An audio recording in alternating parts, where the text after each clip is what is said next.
Du Conseil présidentiel de transition, Monsieur le Premier ministre, membres du gouvernement, Monsieur le Président du Conseil électoral provisoire, Mesdames, Messieurs les membres du CEP, Madame la représentante spéciale du secrétaire général de l'ONU, Monsieur le représentant permanent du CNUD en Haïti,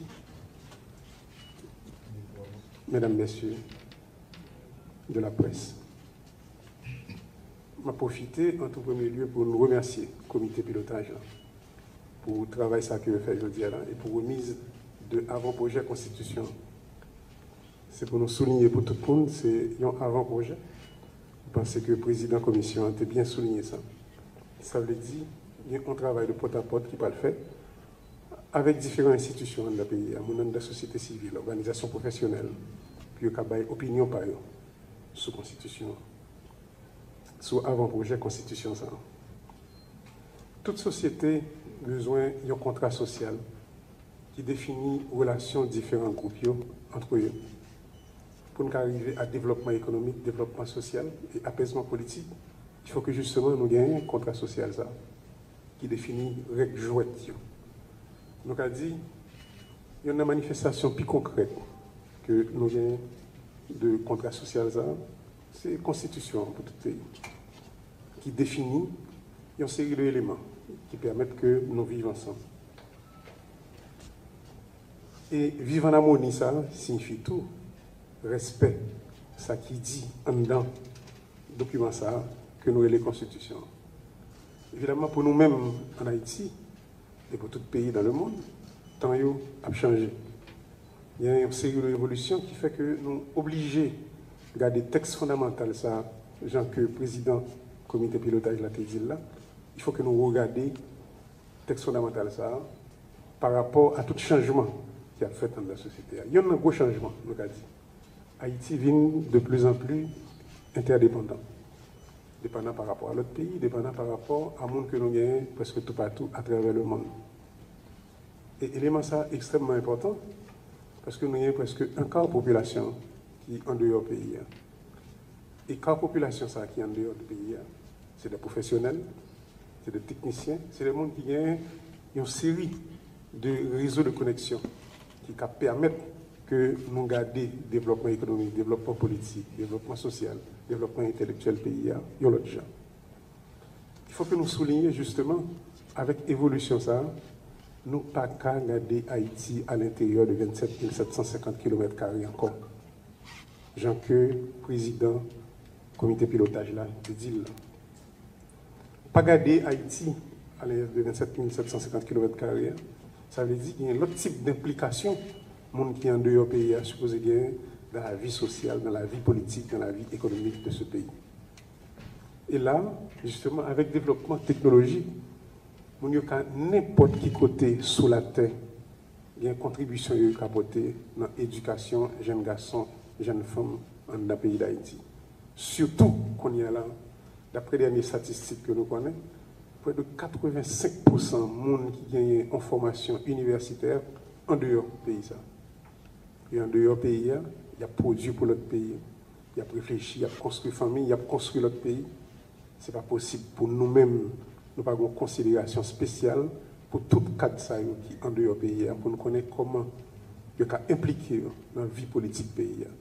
Ça fait nous applaudir la proposition qui est faite en dedans projet avant-projet de constitution ça, par un comité de pilotage. Ça. Il y a une série d'éléments que le président du comité de pilotage va soulever, comme par exemple participation puis élever femmes dans ce qui a fait dans la construction de l'État, ça que nous avons parlé plus devant. Tout ça, c'est éléments qui sont dans la Constitution. Le problème de décentralisation qui est toujours un problème que nous dit, j'avais dit dans la langue française, du bout des lèvres, il faut que nous regardions justement ça, on l'autre gens qui sont décentralisation pour le cas plus concret. Tout ça, c'est des éléments qui sont dans avant-projet ça. Nous-mêmes, dans le Conseil présidentiel là, que nous appuyons, que nous soutenons, nous pensons que ce n'est pas vrai que nous gagnons l'autre pays sans que nous ne pensions répartition pays, espace institutionnel, il y a l'autre gens. Et d'ailleurs, il y a un plus gros exemple que nous gagnons dans la question de problème, handicap que nous gagnons dans la concentration et la centralisation en le pays d'Haïti. Lors du tremblement de terre de 2010, moi j'étais au Cap Haïtien. Port-au-Prince effondré. Pas de dans province qui capote aide à Port-au-Prince. Parce qu'il n'existe rien à l'intérieur des provinces.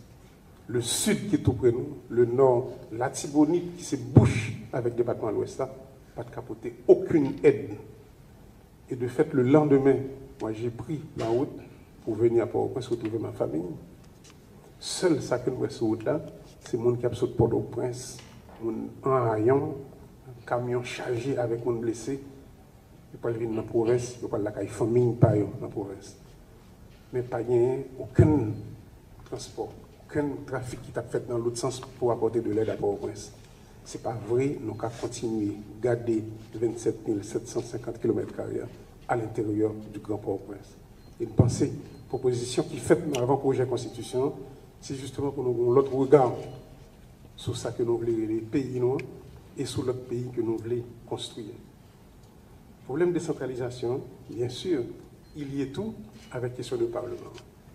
Et là, Premier ministre Henneck Jean-Charles, il peut en dire long, parce que lorsque moi j'ai été nommé Premier ministre par le président Privé au Parlement, c'était un marché, un espace de marchandage.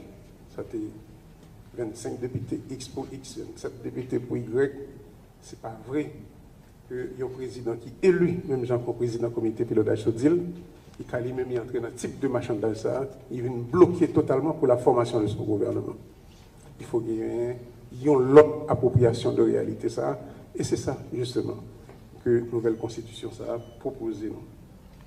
Bien sûr, dernier élément que nous avons soulevé, c'est la question de l'indépendance judiciaire. L'indépendance judiciaire, côté que, particulièrement, les gens de la Cour de cassation, ils sont à la merci du gouvernement qui a changé. C'est bien qu'en dedans, avant le projet de constitution, ça, ils ont proposé de nomination à vie pour les juges à la Cour de cassation. Cependant, chers amis, ce n'est pas vrai que toute considération ça, voilà, qui fait dans la Constitution, il y a fait sans pas gagner des lois d'application et pas gagner des mécanismes institutionnels qui permettent que nous atterrissions différentes idées ça, voilà, qui prenaient avant le projet de Constitution ça, que nous espérons qui pourraient venir justement éléments de cette nouvelle Constitution arriver. Et là, mécanisme institutionnel ça, il faut que nous instituions. Et c'est pour ça, au niveau du Conseil présidentiel là, dès maintenant, il y a une série de projets. Projets pour nous garder quel type de relation qui supposait gagner entre l'État et le reste de la société, entre l'État et le secteur privé des affaires, entre l'État et les organisations professionnelles, les associations professionnelles. Il faut que nous redéfinissions ça. Et c'est pour ça que nous pensons qu'il y a un espace de transparence que nous-mêmes nous pensons qui est extrêmement important et que nous apprenons et que mise en place supposée être faite. Que ce soit au niveau de ce qu'a fait au niveau de la douane, au niveau de la DGI, au niveau de l'immigration, il faut qu'il y ait une transparence dans la gestion de la chose de l'État. Donc, si pas il y a un mécanisme institutionnel, ça va, terrain de jeu égal pour tout petit pays qui a participé dans l'espace de création de richesse, nous ne pouvons pas arriver à lui, même si nous gagnons une constitution qui est la plus parfaite. Donc, c'est pour ça, nous disons comité de pilotage là, merci beaucoup. Et CEPR, je vais te parler pour vous dans un instant, parce qu'une fois que le référendum, là, nous prêts avec la Constitution, on va avancer sur le référendum. Là. Donc merci tout le monde qui tout le monde qui participait dans la province à Assisio et tout le monde à l'étranger qui participait à Assisio pour nous permettre d'arriver à avoir un projet de constitution. Merci beaucoup tout le monde.